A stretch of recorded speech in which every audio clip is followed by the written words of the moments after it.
En esta semana vamos a trabajar el tema de los géneros discursivos a partir del texto Estética de la creación verbal de Mikhail Bakhtin. Bakhtin también es conocido por su seudónimo Voloshinov. Estudió filosofía y letras y se interesó por la filosofía alemana. Fue un crítico literario, teórico y filósofo del lenguaje soviético. Este autor es conocido por sus análisis de naturaleza dialógica y polifónica de la producción literaria. Bien, de este texto vamos a trabajar el capítulo 5, el problema de los géneros discursivos. Para abordar esta lectura, la semana pasada se dio las orientaciones pertinentes y consistía en definir qué es género discursivo y cómo éste está dividido. En este sentido, el género discursivo, según Bakhtin, está ligado a las prácticas sociales que realizan los sujetos. Por tanto, habrá tantos géneros discursivos como prácticas sociales existan. Es decir, que un género discursivo que realicen los sujetos están dentro o hacen parte de un género discursivo. Por ejemplo, si realizamos una carta formal, estamos dentro de una práctica discursiva, social, específica, y esa práctica hace parte de un género discursivo, que en este caso sería el género discursivo epistolar. Si realizamos un artículo producto de un trabajo de investigación, esta práctica se enmarca dentro del género discursivo científico. Si queremos consultar sobre un tema de interés que queramos informarnos y saber sobre ello, estamos dentro de un género discursivo pedagógico. Bien, en este sentido, los géneros discursivos se van creando de acuerdo a las prácticas sociales que realicen los sujetos. Por tanto, no podemos realizar una lista de géneros discursivos. Estos son infinitos. Por lo tanto, el género discursivo entonces son prácticas sociales específicas que realizan los sujetos en un determinado contexto. Los géneros discursivos se dividen en dos, en los primarios y secundarios. Dentro de los primarios incluyen todas las conversaciones cotidianas, que puede ser con amigos, con familiares, etc. Y estas conversaciones no requieren de un grado de elaboración porque se dan pues en un contexto inmediato. Por el contrario, los géneros discursivos secundarios se incluyen todos aquellos géneros que han pasado por la escritura y que exigen mayores grados de elaboración. Durante el curso vamos a enfocarnos al análisis de los géneros secundarios, ¿sí? Entonces vamos a trabajar tipos de texto que se enmarquen dentro de estos géneros secundarios, como es el periodístico, el epistolar, el pedagógico, etc. Bueno, les decía que no podemos hacer una lista de géneros discursivos, pero es de resaltar que hay unos géneros discursivos que son trabajados en el contexto académico, ¿sí? Entonces, algunos de ellos los voy a mencionar, que es el periodístico, el publicitario, el pedagógico, el político, el jurídico, el académico, el epistolar, el religioso, el científico, el literario, etc. Es de anotar que los géneros discursivos, como dije anteriormente, son infinitos y se van creando a medida que los sujetos realizan prácticas sociales específicas. Voy a ampliar aquí un poco sobre los géneros discursivos y los tipos de texto que hacen parte de estos géneros discursivos, porque más adelante vamos a trabajar sobre ello. Entonces, cada género discursivo tiene unos tipos de texto, como por ejemplo, vamos al género publicitario. El género publicitario tiene unos tipos de texto como son el anuncio publicitario, la propaganda, la publicidad política, la publicidad de marca, etc. El género religioso, entonces la misa, la Biblia, la oración, el sermón. El género pedagógico, el manual escolar, el libro de ejercicios, el contenido de una unidad, etc. Y cada uno de esos tipos de texto que hacen parte de un género discursivo o de una práctica social tienen unos modos de organización, que es el narrativo, el expositivo, el explicativo y el argumentativo. Es de notar que algunos tipos de texto, en cuanto a los modos de organización, están construidos por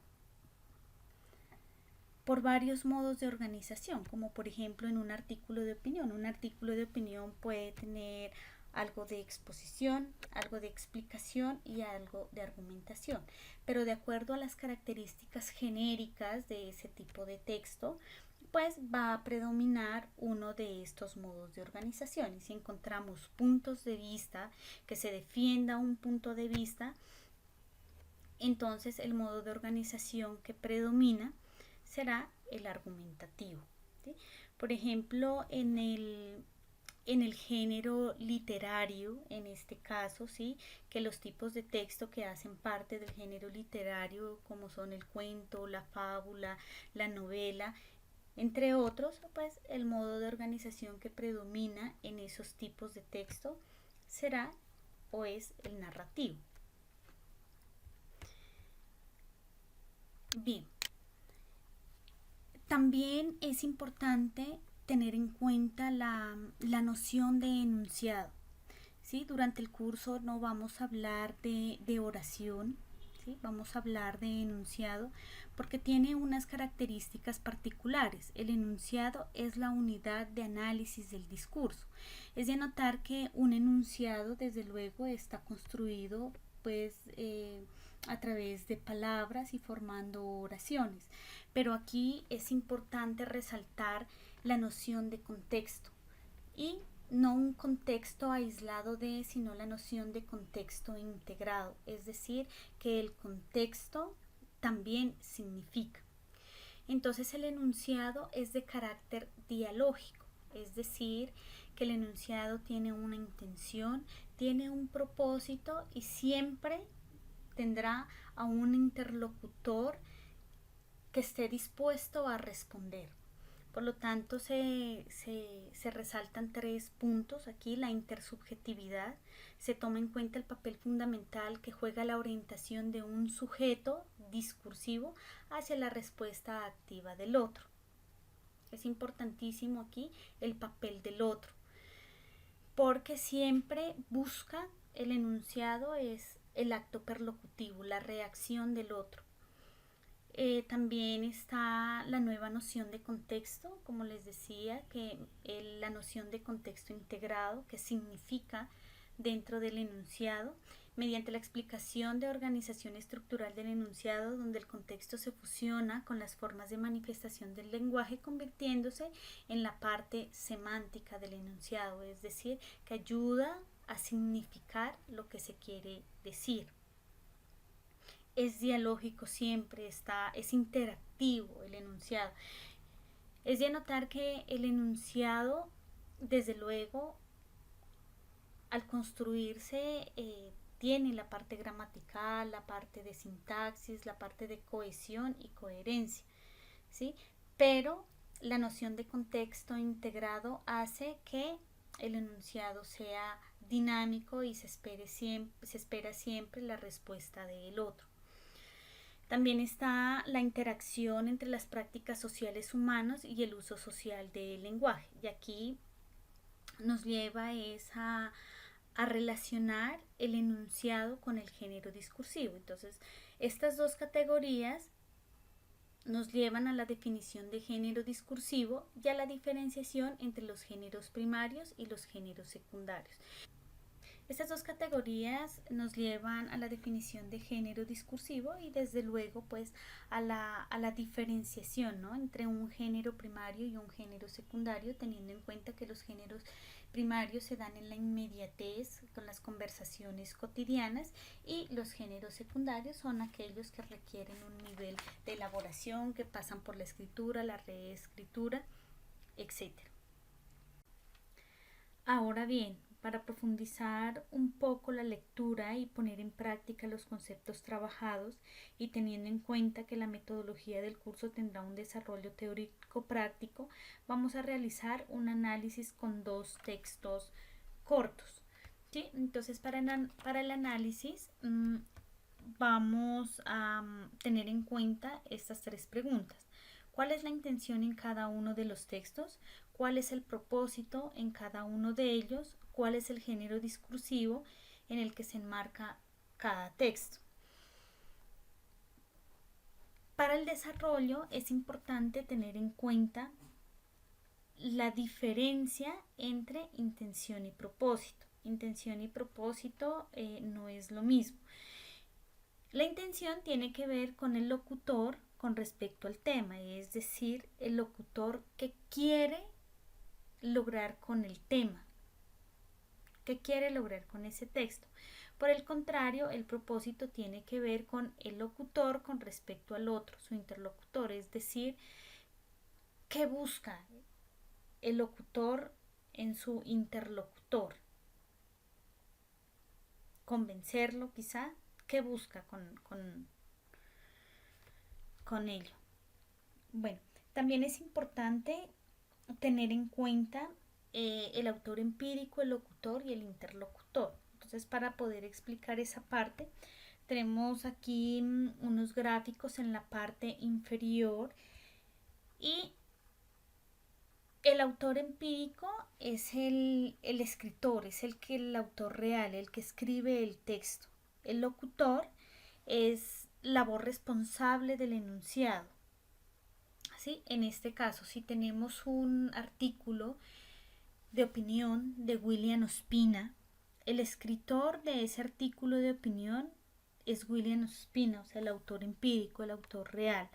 Pero cuando él da su punto de vista, asume una voz responsable del enunciado, entonces deja de ser William Ospina y se convierte en un columnista. ¿Bien? Además, ese locutor convoca a un interlocutor, ¿sí?, del cual espera una respuesta. Entonces, si tenemos un artículo de opinión y el columnista da un punto de vista, lo que espera del otro o la voz convocada es que se adhiera a ese punto de vista que él está dando en su texto. Bien, entonces aquí tenemos los dos textos que vamos a analizar, teniendo en cuenta pues la intención, el propósito y el género discursivo. Este texto es un enunciado porque tiene una intención, tiene un propósito. Tenemos dos textos, el texto A, tendencia contra la obesidad y los menús chatarra, comida con sabor a hogar en busca de los sabores, los olores y las recetas de las abuelas. La comida confort busca reconfortar el alma y los sentidos. Y este texto fue tomado de la revista Cromos. Bien, este es el medio de difusión, es decir, donde aparece publicado ese texto. El texto B, la penicilina. El descubrimiento de la penicilina fue realizado de forma accidental por Alexander en 1928 durante sus investigaciones sobre la gripe. La penicilina es un antibiótico importante derivado de un moho que es eficaz frente a una amplia variedad de enfermedades bacterianas y actúa destruyendo las bacterias de forma directa o inhibiendo su crecimiento. Y este texto fue tomado de la enciclopedia Encarta. Bien, es importante tener en cuenta el medio de difusión, ¿sí?, de dónde fue tomado. porque muchas veces también eso nos ayuda a definir el género discursivo. Por ejemplo, en el texto B, quizá si habla de descubrimiento de la penicilina, entonces podemos pensar que es un género discursivo científico. O sea, este texto pertenece a un género discursivo científico porque se trata de un descubrimiento. Pero estamos tomando la referencia del texto, es de la enciclopedia en carta, ¿sí? Y el objetivo de la enciclopedia en carta es brindar información para que el otro se instruya y aprenda sobre el tema. Por lo tanto, ahí hay un contrato social de habla, de enseñanza a aprendizaje, por lo tanto, deja de ser científico el género discursivo. Entonces, el análisis del texto A. La intención que tiene el locutor con respecto al tema es hacer la publicidad de un restaurante que ofrece un tipo de comida especial, comida confort, es promover, ¿sí? Promover. El propósito que tiene que ver el locutor con respecto al interlocutor es crear un deseo en el otro, crear un deseo de degustar este tipo de comida en un cliente potencial que iría al restaurante. Y el género discursivo es publicitario. ¿Qué tipo de texto es el texto A? Es un anuncio publicitario, por lo tanto ese texto pertenece al género discursivo publicitario. El texto B, la intención es instruir, hacer conocer de manera rápida y precisa qué es la penicilina y quién la descubrió. Y el propósito es ofrecer a cualquier persona una posibilidad de consulta rápida acerca de la penicilina, desde luego, no una persona interesada en el tema. El género discursivo sería entonces un género de consulta o un subgénero académico, o si existe un contrato social de habla, de enseñanza-aprendizaje, es decir, que me brinde información y al leerla aprendo, pues también estaríamos hablando de un género discursivo pedagógico.